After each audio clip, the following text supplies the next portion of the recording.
আজ 15ই আগস্ট। এই দিন শুধু ক্যালেন্ডারের একটি তারিখ নয়, এটি আমাদের ইতিহাসের সোনালী অধ্যায়, আমাদের গর্ব, আমাদের পরিচয়।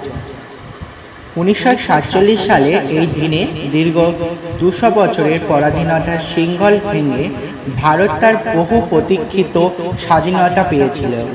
কিন্তু এই স্বাধীনতা বিনামূল্যে আসেনি।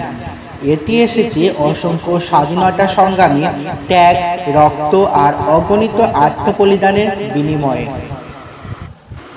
ভগৎ সিং, যিনি হাসি মুখে ফাঁসির মঞ্চে গিয়েছিলেন; ক্ষুদিরাম বসু, যিনি কিশোর বয়সে প্রাণ দিয়েছিলেন দেশের জন্য; নেতাজি সুভাষচন্দ্র বসু, যিনি বলেছিলেন, তোমরা আমাকে রক্ত দাও, আমি তোমাদের স্বাধীনতা দেব; মহাত্মা গান্ধী, যিনি অহিংস আন্দোলনের মাধ্যমে দেশকে একত্র করেছিলেন; এবং মাতঙ্গিনী হাজরা, যিনি শেষ নিঃশ্বাস পর্যন্ত দেশ পতাকাকে নিয়ে এগিয়ে গিয়েছিলেন। এরা কেবল কয়েকটি নাম নয়, দেশের প্রতিটি কোণ, প্রতিটি গ্রাম, শহর আছে অজানা নায়কদের কাহিনী, যারা মানুষের জন্য নিজের জীবনকে উৎসর্গ করেছিলেন। কিন্তু স্বাধীনতা মানে শুধু শৃঙ্খল ভাঙা নয়।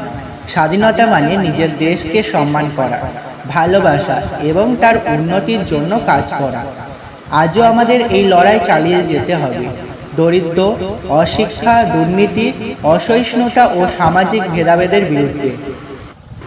আমরা ছাত্র, আমরা শিক্ষক, আমরা কৃষক, আমরা সাধারণ নাগরিক, আমাদের সবার দায়িত্ব আছে এই দেশকে এগিয়ে নিয়ে যাওয়া। চলুন আজ আমরা প্রতিজ্ঞা করি, আমরা ঐক্যের বন্ধনে আবদ্ধ থাকব, দেশের প্রতি আমাদের কর্তব্য পালন করব এবং আগামী প্রজন্মের জন্য রেখে যাব সমৃদ্ধ, সুন্দর ও শক্তিশালী ভারত। এই দিন সারা ভারতে জাতীয় পতাকা উত্তোলন, বিভিন্ন সাংস্কৃতিক অনুষ্ঠানের আয়োজন করা হয় এবং দেশের বিভিন্ন ধর্মের মানুষ ঐক্যবদ্ধ হয়ে অনুষ্ঠানে যোগদান করেন।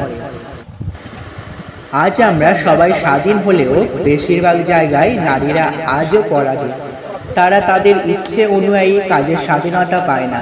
পুরুষদের পাশাপাশি নারীদেরও পূর্ণ স্বাধীনতা দিতে হবে। স্বাধীনতা দিতে হবে জাতি, ধর্ম, বর্ণ নির্বিশেষে সকলকেই। তবেই ভারতবর্ষ প্রকৃত অর্থে স্বাধীন হয়ে উঠবে।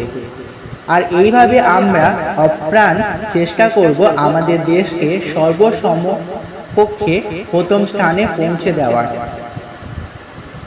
জয় হিন্দ, জয় ভারত, বন্দে মাতরম। সবাই ভালো থাকবে। 15ই আগস্ট দিনটি খুব ভালোভাবে উদযাপন করবেন।